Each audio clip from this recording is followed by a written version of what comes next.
Channel Studio.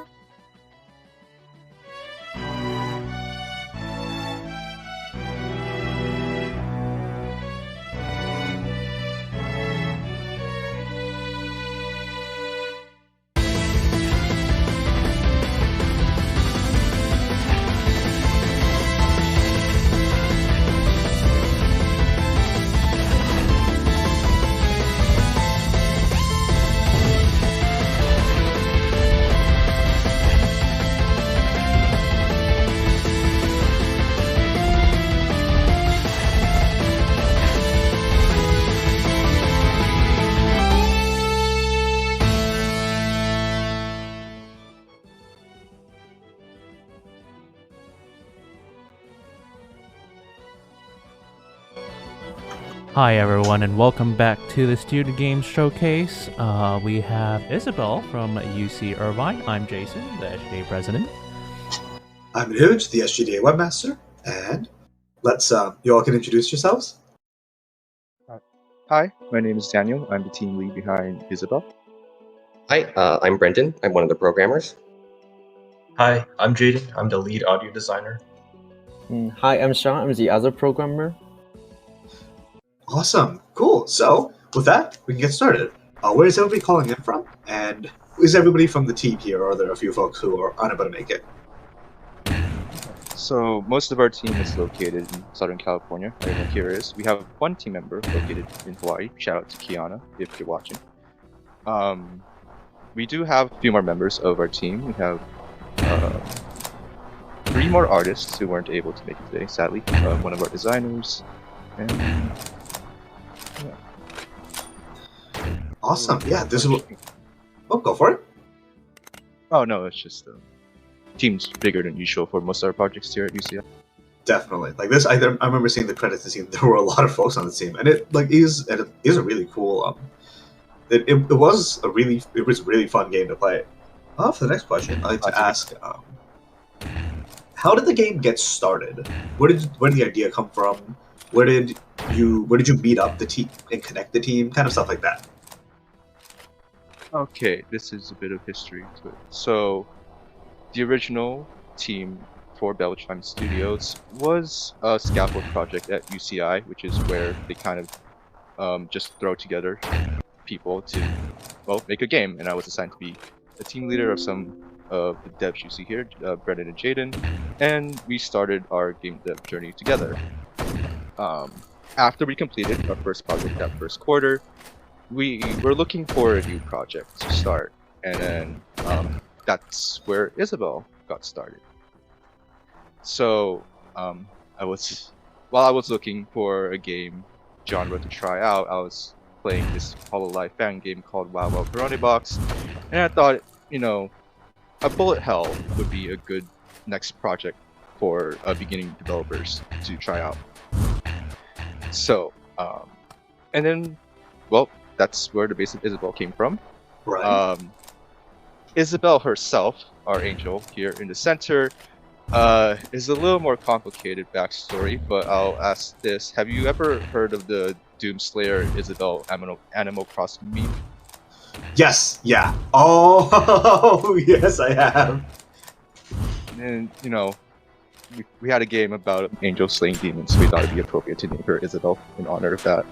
I can't believe that's the origin of this. I was wondering where it came from. That is a good origin story.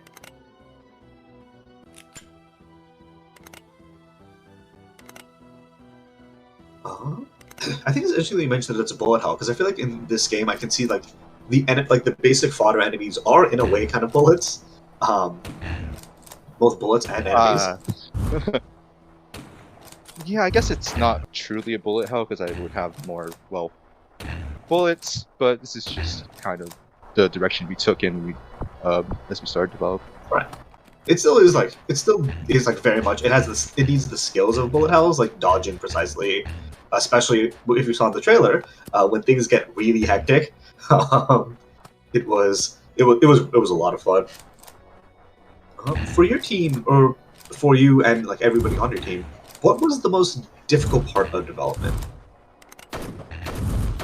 I guess I'm going to say would you like to go, Daniel? No, go ahead. All right, I'm gonna say for me personally, one of the biggest challenges that I faced was, in a way, I guess, finding the motivation to tackle like new parts of Unity and C# when programming. Like, I got assigned the skill tree, and at first it was like a really daunting task for me because I had to figure out how to use Unity's delegate and event system, and that took a long time to figure out. But in the end, after a lot of perseverance, it turned out pretty all right. But although as a team, one of the problems I think we ran into was we decided to package our core game logic and assets into a single prefab. However, because when we did that, it caused a lot of merge conflicts in our GitHub because we weren't quite coordinating how we were updating that prefab. So getting that all sorted out was a bit of a challenge. Okay. Yeah, no, like working with prefabs, working with prefabs by themselves has been an adventure for me. Like working within a group sounds like it's a lot of planning, but evidently it worked out really well because the skill tree was a system that we really liked. I think that when we were playing it earlier, everybody picked different builds during our first few playthroughs. Yeah, balancing was also pretty. Oh, yeah. I just want to say that balancing was, yeah, it took a lot of time to accurately, I guess, get it to the stage it was at now, because in the previous iterations, shotgun was, I guess you would say, overpowered, and weapons like the rifle were underpowered. So it took a lot of play testing to finally get it fine-tuned to where it is now. Anyone else want to jump in on that question? Yeah, so I think that for me, the biggest issue or the biggest problem was trying to create new works of music for this game that were both interesting to listen to for extended periods of time, but were also unique compared to each other, but at the same time similar in style because it is a unified game. So one of the largest problems with this genre is that the player is often in the same setting for an extended period of time, and it would be really boring and really repetitive to hear the same song loop over and over and over again for like half an hour before they play the match. So I wanted to create enough music, enough varied music, that it could keep the audience engaged for long enough so that their gaming experience is enjoyable. Right. Definitely. Like keeping the music varied and dynamic is like really important for the audio design. Because otherwise, like you said, like people are gonna eventually eventually switch to something else just because how like listening to the same song on repeat for half an hour can be a lot. I think it was successful here. Thank you.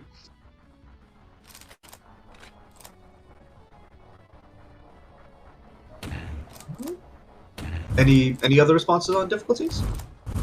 You want to say anything regarding the AI? No, not for me specifically. I can say something, I guess. Okay. Yeah. Go ahead. Go for it. So for me, I'm mainly in charge of all the enemy AIs. So when I just joined the team, I barely had any experience with like how to make like an enemy AIs. Like each enemy has like different behavior in this game. Like you can see the normal zombie just follows you, and the small demon try to shoot fireball from a distance. Yeah, and there's one that like does a dive bomb toward you. Yeah, that's the big demon, and this ogre just slams you when you get too close to him. Yeah, and each one of them has like a totally different way to, or like when I make them, I need to consider like what tools to use, and it was pretty daunting experience the first time. But yeah, at the end I figured out, and yeah, I'm pretty proud of myself for doing it. Yeah. Yeah, in the end, Sean, when you made the new different enemies and added the behaviors, you made it really, I guess, easy to understand how to do it, and I was able to make the variant monsters with such ease because you laid the groundwork for it pretty well. It was intuitive, and it made sense to me. So thank you for that. Oh yeah, no problem.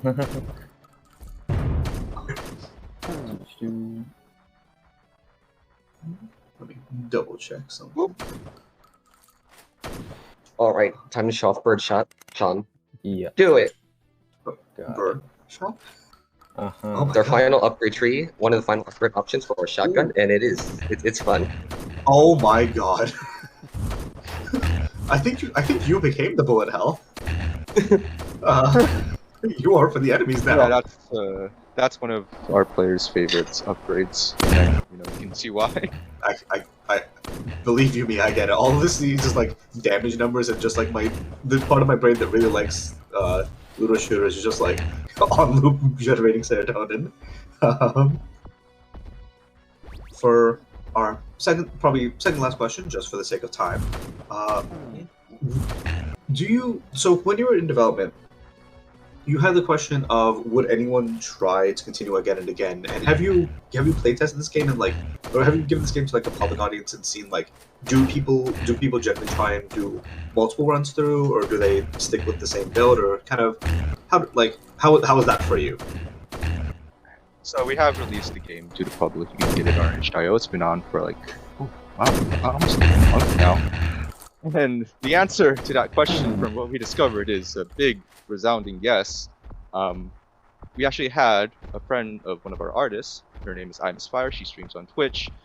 She streamed a game, and we all expected it to be about a 1 hour ordeal for her. Ordeal, that's a bit of a harsh word, but 1 hour thing for her, and she expected to play for about an hour before switching over to a different game.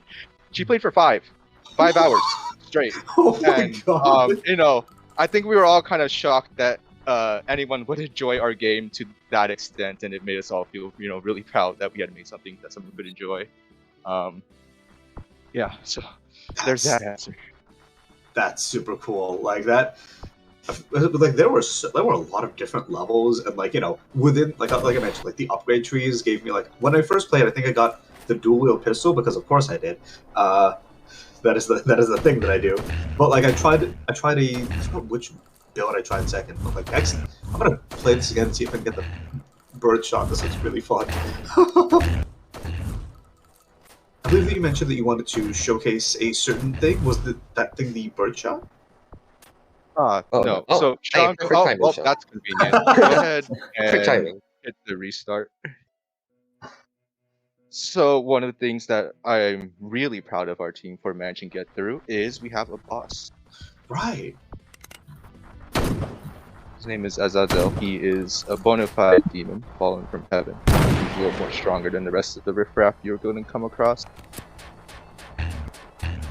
Also kind of a jerk. He gives jerk vibes, if I may.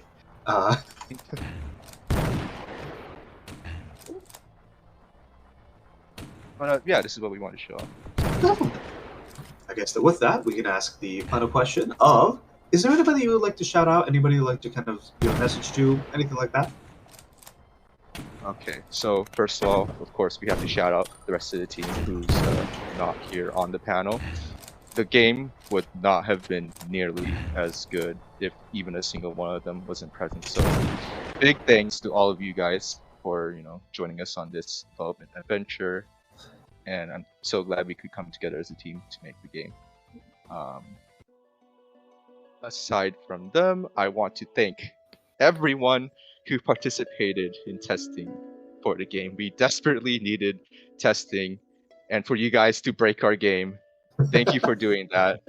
Going through that pain. Appreciate you guys. I want to give a special shout out to my friends Ikaru and Garnet for being my main guinea pigs for the game. Probably for me personally, I want to shout out my best friend Matthew for being the first and only person to 100% the game. I don't remember how fast he did, but he did it really fast.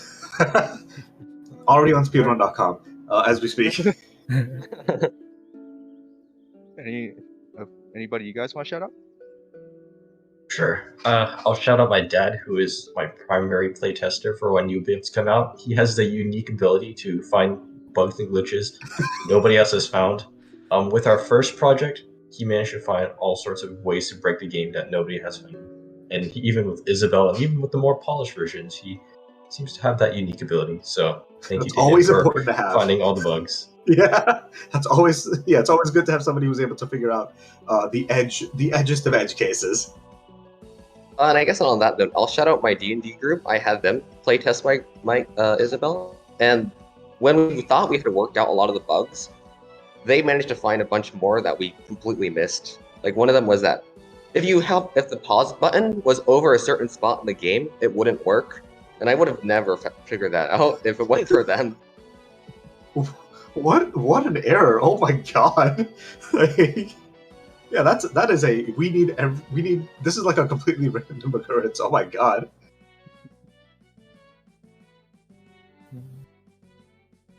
Any other shoutouts? Anyone you want to shout out, Sean?